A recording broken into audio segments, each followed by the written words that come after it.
ప్రశ్న అడగండి. ఓకే, ఏంటి అదే కాదండి, ఇప్పుడు కాదు ఇప్పుడు ఎన్నికల సమయం వచ్చింది కదా, ప్రజాక్షేత్రంలో 2019 నుంచి కంటిన్యూషన్గా ఉంటే ఆల్టర్నేటివ్ అవునండి ప్రత్యామ్నాయంగా అంటున్నారు, అందులో తప్పేం లేదు కదా.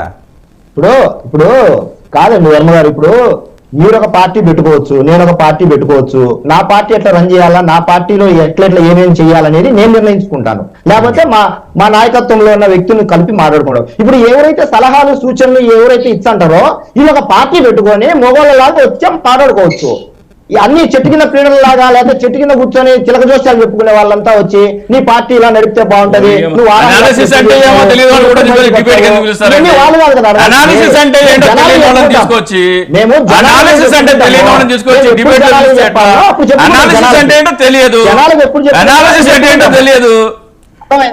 అనాలిసిస్ వైసీపీ ఛానల్ చేసుకో, ఏడ కావచ్చు చేయాల్సింది ఈ వైసీపీ ఛానల్ చేసుకో అనాలిసిస్. నీకు ఎమ్మెల్సీ ఇస్తారు కదా, ఎమ్మెల్సీ తీసుకో, పోయి చెక్కమలం చేసుకో, అడిపోయి చెక్కమలం చేసుకో, ఎమ్మెల్సీ ఇస్తారు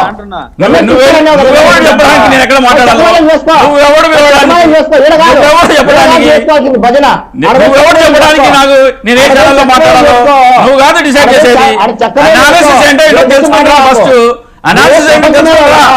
నువ్వు ప్రపంచ మేధావు కదా, నువ్వు ప్రపంచ సన్నాసివి, నేను ప్రపంచ మేధావి ఎందుకు థాంక్స్, నువ్వు ప్రపంచ సన్నాసివి, నువ్వు ప్రపంచ బొచ్చులో ఇంటికల్ ఉన్నాడే చెప్పు, బొచ్చులో ఇంటికల్ చెప్పు, నువ్వు ప్రపంచ మేధావి కదా, బొచ్చులో ఇంటికల్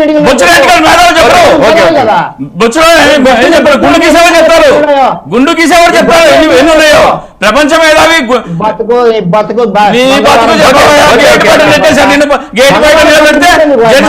ఆఫీస్లోకి పొద్దునంతా సాయంత్రం నిలబడ్డావు, నువ్వు చెప్తున్నావు రావద్దని చెప్తే పార్టీ మంగళవారం బతుకు నీది, మంగళవారం నాయుడు నీకు ఎందుకు ఈ కథలన్నీ? ఓకే ఓకే, మంగళవారం బతుకో సరిపోతుంది. ఎవరు మంగళవారం బతుకో తెలుస్తుంది కదా, వారాహి ఎప్పుడు వచ్చిందో తెలియదు నీకు, నువ్వు పార్టీ అధికారం పెట్టింది వారాహి ఆంధ్రప్రదేశ్ ఎప్పుడు వచ్చిందో తెలియదు. వాళ్ళని గుడ్డి నాయాలా చూసుకోరా, తానేకులు ఉంటాయి కదా నా గుడ్డోడా, చూసుకోరా, ద్వేషంతో బతికేనా కొడుకో, ద్వేషంతో నువ్వు, ద్వేషంతో మానసిక రోగంతో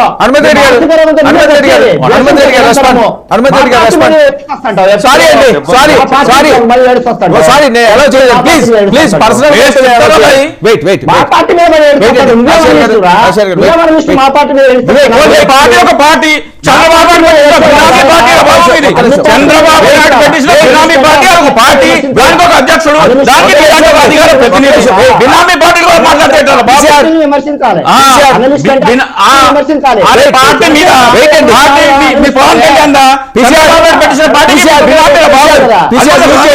అర్థం కావట్లేదా? సారీ పర్సనల్ అయితే ఎలా చేయాలి, పీసీఆర్ మ్యూట్ చేయండి. హనుమంత్ రెడ్డి గారు చెప్పండి సార్. ఓకే, అంబటి రాంబాబు గారు మాట్లాడిన అంశంపై వీళ్ళు రివర్స్లో మాట్లాడే పరిస్థితి, అతనికి కూడా మాట్లాడే అర్హత ఉందా, ఇష్టం వచ్చినట్లుగా మాట్లాడుతున్నారు అని. ఏంటి మీ వ్యూహం ఏంటి, మీ అడుగులు ఏంటి, ఏ రకంగా ఎదుర్కోబోతున్నారు? అంబటి రాంబాబు గారు మినిస్టర్గా ఉన్నారు సార్, గెలిచిన ఎమ్మెల్యేగా గతంలో గెలిచారు, ఇప్పుడు కూడా గెలిచారు, ఆయన మినిస్టర్గా ఉన్నారు. వీళ్ళు ఏం చెప్తారంటే వీళ్ళు రోడ్ల మీద తిరుగుతూ సినిమాల్లో నటిస్తూ ప్రజల దగ్గర నుంచి డబ్బులు గుంజుకొని ఏ విధంగా సినిమాల్లో నటించాలనో, తప్పుడు సినిమాలను, తప్పుడు యాక్టర్లు, తప్పుడుగా వ్యవహరించే వీళ్ళు రాజకీయాల్లోకి వచ్చిన తర్వాత ఏ విధంగా ఉండాలనో తెలుసుకోకుండా వీళ్ళు మేమేం చెబితే అది కరెక్టు, మా చుట్టూ కొంతమంది ఉద్రేకపడే, అంటే పవన్ కళ్యాణ్ గారు ఏం మాట్లాడినా దానికి ఉద్రేకపడి మాట్లాడుతూ ఉంటారు. అయ్యా నాకు అన్యాయం జరిగిందంటే కూడా వీళ్ళలు కేకలేస్తూ ఉంటారు, అయ్యా నన్ను వాడు తిట్టాడయ్యా అంటే దానికి వీళ్ళలు కేకలేస్తూ ఉంటారు. అంటే వాళ్ళకు పవన్ కళ్యాణ్ గారు ఏం మాట్లాడుతున్నారో దానికి వీళ్ళలేయాలనా, లేకుంటే విచారించాలనా, లేకుంటే ఆక్రోశం తెచ్చుకోవాలనా అనే ఆలోచన లేకుండా కొంతమందిని పెట్టుకొని ఏదైతే కొంతమంది రాజకీయ నాయకులు మాట్లాడుతున్నారో వాళ్ళు కూడా మమ్మల్ని ప్రశ్నించి, ఎస్ అంబటి రాంబాబు గారు ప్రూవ్డ్ లీడర్, ఆయన ఎమ్మెల్యేగా ప్రజా క్షేత్రంలో ఎమ్మెల్యేగా నిలబడి 2,20,000 ఓట్ల ఉండే ఒక కాన్స్టిట్యున్సీలో ఎమ్మెల్యేగా గెలిచారు. పార్టీ పెట్టుకొని మనం ఇంతవరకు కూడా ఎమ్మెల్యే కూడా గెలవలే. నేను ఈ రాష్ట్రంలోనే కాదు, ఇంకా మళ్ళీ మొన్న ఏదో ఒక సోషల్ మీడియాలో ఒక హైలైట్ చేస్తా ఉన్నారు. ఏంటంటే ఎక్కడో కెనడా నుంచి అక్కడండే మున్సిపాలిటీ ఎన్నికల్లోనో అక్కడ మేయర్ ఎన్నికల్లోనో పవన్ కళ్యాణ్ గారిని వచ్చి ప్రచారం చేయమని అడుగుతారని సోషల్ మీడియాలో ఎలివేషన్ పెట్టుకున్నారు. అయ్యా నువ్వు ఎక్కడ పోటీ చేస్తున్నావో తెలుసుకొని పవన్ కళ్యాణ్ గారు ఆంధ్రప్రదేశ్ లో ఎక్కడ పోటీ చేయాలి, ఏ కాన్స్టిట్యున్సీలు పోటీ చేయాలని కూడా తెలియకుండా బతుకుతున్నటువంటి ఒక పార్టీ పెట్టుకొని 14 సంవత్సరాలు వాళ్ళు కూడా మేము ప్రూవ్డ్ అయిన లీడర్ ఏంటంటే అంబటి రాంబాబు గారు, మొన్న అదే సత్యనపల్లి నియోజకవర్గానికి వెళ్తే చెప్పులు రాళ్ళు వెనక పంపించినటువంటి పరిస్థితి మీ అంబటి రాంబాబు అని చెప్పేసి వచ్చావరా అని చెప్పేసి చెప్పులు రాయలేసి వాళ్ళు ఏ రకంగా మాట్లాడితే ఆ రకంగా మా వాళ్ళు దాన్ని మీ సంబరాలు డాన్స్ వేసుకోవడానికి తప్ప దేనికి పనికిరాడు. మీకు ఇరిగేషన్ మంత్రి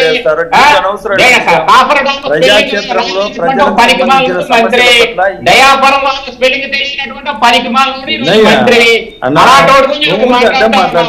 చెప్పు. నీ దగ్గర సబ్జెక్ట్ తెలుసుకో, మాట్లాడుతా ఉన్నారు మీరు. గంట సేపు మీ బతుకులు మీ మంత్రుల బతుకులు అయ్యి తప్ప ఇంకేం లేదు. ప్రజల గురించి నీ పీకే మీ బతుకులు ఏంటంటే ప్రజలు ఏ విధంగా ఇంకేం లేదు మీకు. రాంబాబు చెప్పు సమాధానం చెప్పలేదు. దమ్ముందా మీకు? మీ రాంబాబు దమ్ముందా? 2024 ఎలక్షన్లలో ప్రజలు మాట్లాడతాడు ఆడే మంత్రి. మాకు ఎందుకు చెత్త యాదవులు ఈ రోజు మంత్రులా మీరు మాట్లాడతారు? సిగ్గుండాలి మీకున్నా. అంబటి రాంబాబు లేనరు సత్యపల్లి చెప్పులు రాలేసి తరిమి కొట్టారు. ఊర్లో తరిమి కొడతామని చెప్పి ధైర్యం ఉంటే నువ్వు లేకుంటే చంద్రబాబును పోటీ చేయమను, అంబటి రాంబాబు మీద గెలవమను. ఓకే ఇవన్నీ కాకుండా చంద్రబాబు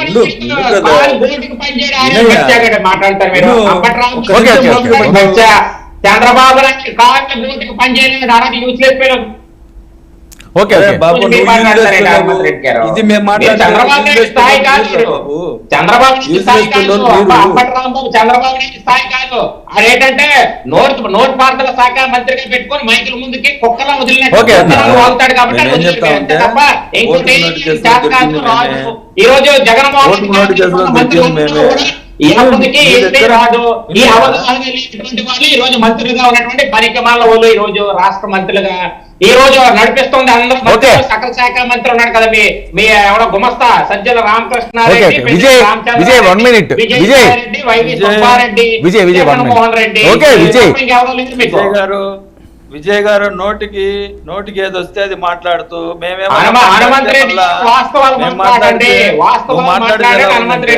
మాట్లాడితే నీ అమ్మ నా కొడుక అన్నట్టుంది. మనం ఏం మాట్లాడుతున్నాం, ఇక్కడికి వచ్చాము ఏం మాట్లాడుతున్నాం తెలుసుకొని మాట్లాడు. ఒక వ్యక్తిని అర్హత లేదు అన్నావు. అర్హత అంటే ఏంటో ఒక అర్హత ఏంటో చెప్పాలి కదా. అలా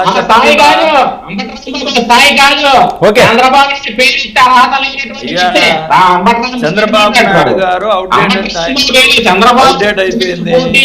అబద్ధాలు వినే పరిస్థితి లేదు. చంద్రబాబు నాయుడు గారు అవుట్డేట్ నాయకుడిని మీ పార్టీ దొంగల ముఠా నాయకుడు అన్నాడు. పవన్ కళ్యాణ్ దొంగల ముఠా నాయకుడు చంద్రబాబు నాయుడు గారిని అన్నారు. గుర్తుకు తెచ్చుకో. జగన్మోహన్ రెడ్డి ఈ రోజు భయపడతా ఉన్నాడు చెల్లిని చూసి.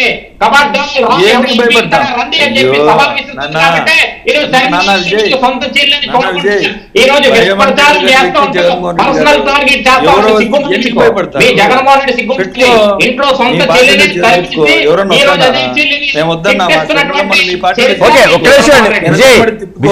ఇంకా ఎన్ని రకాలుగా మాట్లాడాలనో మాట్లాడు. మేమన్నా వద్దన్నామా?